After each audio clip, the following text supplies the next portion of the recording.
Hello bachcho, let's read the given question. The question says a cylindrical tube open at both ends has a fundamental frequency f in air.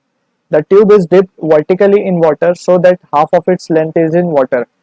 The fundamental frequency of air column is now option A f by 2, option B given at 3f by 4, option C is f, option D is 2f.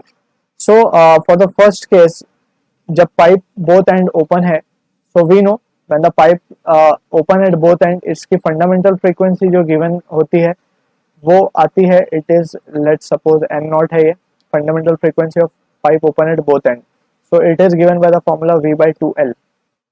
Alright, तो ये v by 2l के बाद अब हमने क्या किया, इसे हमने डिप कर दिया. सपोज इसकी लेंथ l थी. ऑलराइट, सो हमने इसे जब वाटर में डिप किया है, so the scenario will be something like this. अब इसकी लेंथ जो होगी वो होगी l by 2 एंड ये जो l by 2 है ये अब क्लोज पाइप की तरह एक्ट करेगा. ऑलराइट, इसकी लेंथ होगी l by 2 and it will be a pipe which is close at one end. Alright, so we know कि उसकी जो फंडामेंटल फ्रीक्वेंसी होती है pipe which is close at one end, it is given by the formula v by 4l.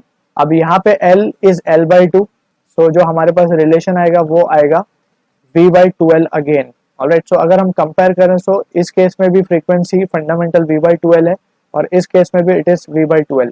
सो हमें given था कि fundamental frequency is f, सो हमें ये f गिवन था, तो ये भी यहाँ पे f ही रहेगा. So it will basically remain unchange. So हमारा option C is the correct answer to this question. I hope you understood it well. All the best.